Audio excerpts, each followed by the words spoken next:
Assalamualaikum warahmatullahi wabarakatuh. Kita jumpa di pembelajaran IPS.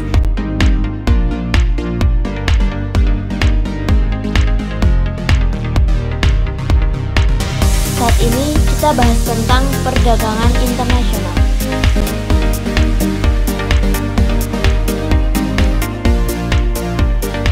Apa itu perdagangan internasional? Perdagangan internasional adalah proses pertukaran barang dan jasa antara dua negara atau lebih dengan tujuan mendapatkan keuntungan atau laba.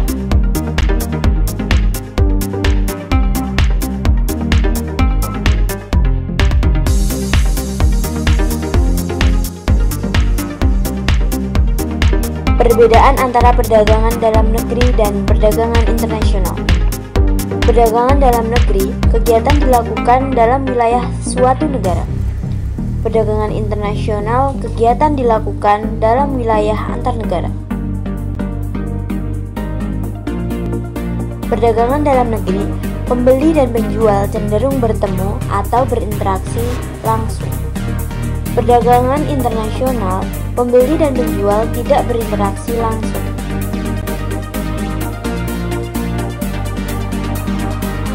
Perdagangan dalam negeri, mata uang yang digunakan sama. Perdagangan internasional, mata uang yang digunakan berbeda, sehingga menggunakan devisa. Perdagangan dalam negeri tidak dikenakan bea masuk, hanya retribusi. Perdagangan internasional dikenakan pajak atau bea masuk.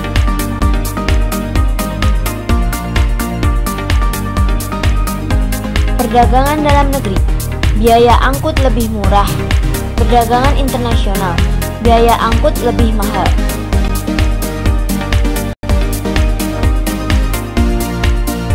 Perdagangan dalam negeri, kualitas barang bervariasi. Perdagangan internasional, kualitas barang harus mengikuti standar internasional.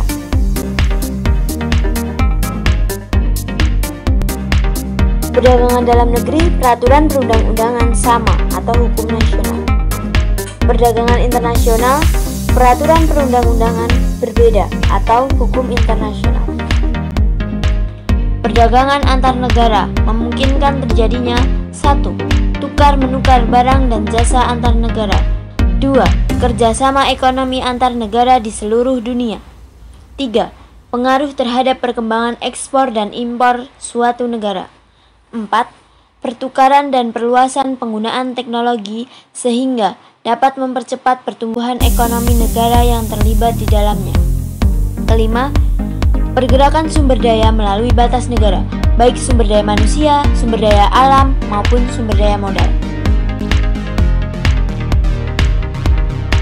Kegiatan menjual barang atau jasa ke luar negeri disebut ekspor, dan pelakunya disebut eksportir. Sedangkan kegiatan membeli barang atau jasa dari luar negeri disebut impor, dan pelakunya disebut importir.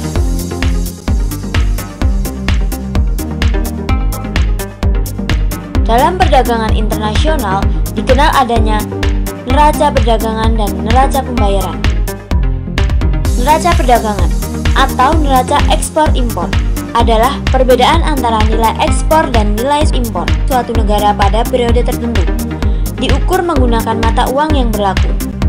Neraca positif artinya terjadi surplus perdagangan jika nilai ekspor lebih tinggi daripada impor. Sedangkan neraca negatif artinya terjadi defisit perdagangan jika nilai impor lebih tinggi daripada ekspor. Neraca pembayaran adalah catatan dari semua transaksi ekonomi internasional yang meliputi perdagangan, keuangan, dan moneter antara penduduk dalam negeri dengan penduduk luar negeri selama periode waktu tertentu.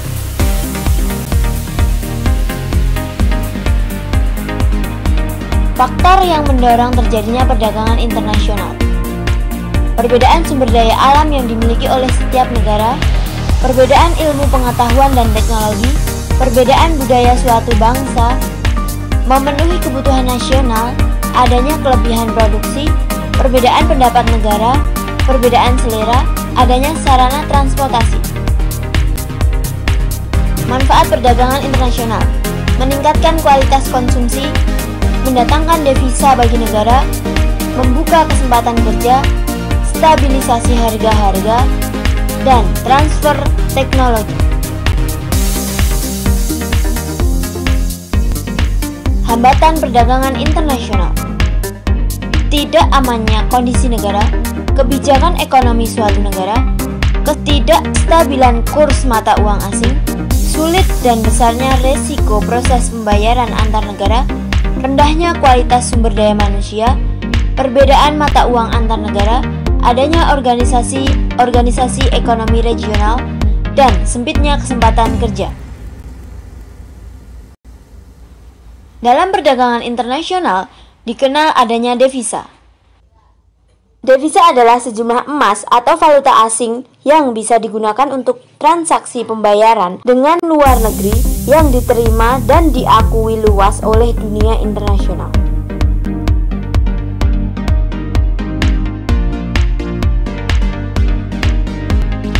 Jenis devisa meliputi uang asing atau valuta asing, emas, wesel asing, dan surat-surat berharga yang menyebutkan jumlah uang asing. Devisa dapat diperoleh dari ekspor, penyelenggara jasa, pariwisata, hadiah dan bantuan luar negeri, pinjaman luar negeri, dan kiriman uang asing. Devisa dapat digunakan untuk membayar impor barang, memperoleh jasa dari luar negeri, membiayai pelajar-pelajar yang sekolah di luar negeri, membiayai kedutaan dan konsulat di luar negeri, membiayai perjalanan dinas dan kunjungan resmi pejabat pemerintah ke luar negeri, dan membiayai misi kesenian dan olahraga ke luar negeri. Semoga video ini bermanfaat. Tetap semangat. Wassalamualaikum warahmatullahi wabarakatuh.